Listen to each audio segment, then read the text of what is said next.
I'm Chris Fox, and let's art. I'm a firm believer in the fact that you don't have to be an artist to do art, right? When I was a little kid, and not even a little kid, when I was in high school, for the longest time, we always had, when you're in school, there's limited supplies, right? The teachers want to make sure that they have enough supplies to go around. There's enough paint for everybody. There's enough good paper. That's all these supplies and things like that are not cheap, and they're especially not cheap in a scholastic setting. And I remember distinctly in school not being able to just really go for it with art because you were kind of forced to make sure that you used the materials wisely and you created something that was at least proper for a grade, so you couldn't really express things the way you wanted to, or at least the way I wanted to.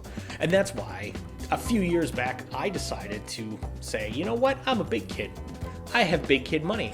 I can do what I want with my big kid money. And that means I'm going to spend way too much money at a hobby shop and buy art supplies. I'm working on, I wouldn't call myself an artist, but hey, I play one on YouTube now, so here it is. Now these are what I did when I first got my hands on paint as an adult. And I went full on abstract. I didn't have any purpose or intent behind any of these. It was really just figuring out the medium and seeing what I could make.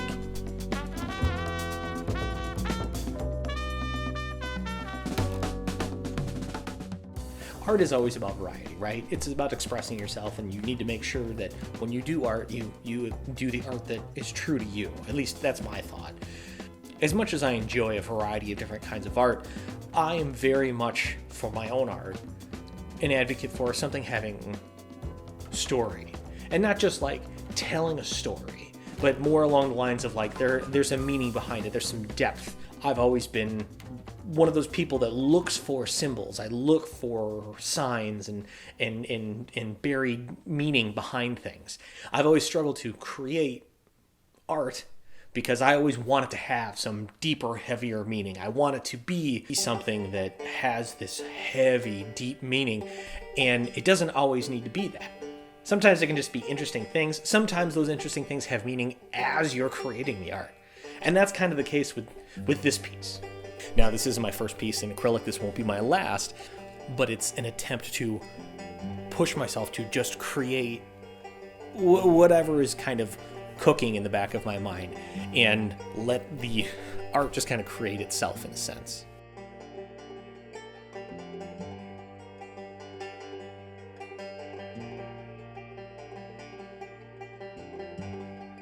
Now, there were some serious moments of second-guessing my color choices throughout this piece, and specifically right here, the underside of those petals.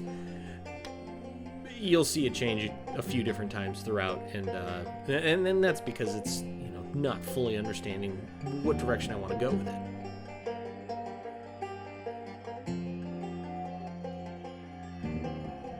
But it's all about experimentation, seeing what works, and the glory of acrylic is it dries fast, so you can paint over pretty quickly.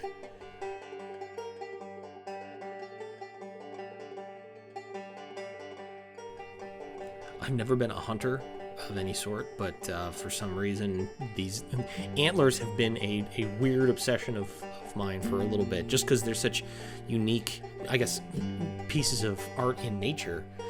But the other big part about it is that they always have an eerie creep factor to them that I'm really amused by.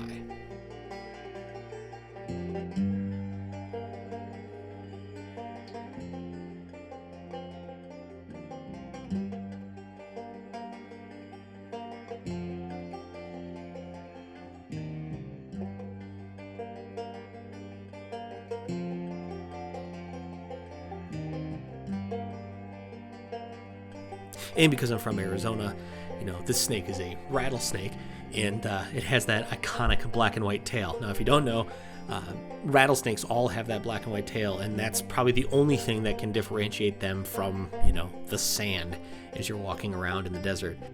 So you ready for the reveal? No, I hate that. Fucking hate that.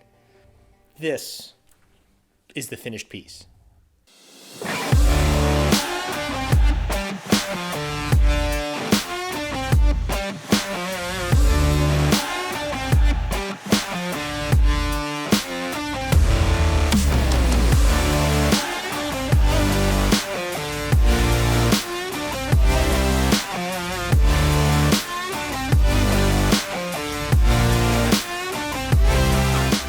like what you've seen, hit that subscribe button, give me a thumbs up, ring the little bell to get notified when I'm making new videos, because my goal with this channel is to, again, I'm not an artist, but I want to be one on YouTube. So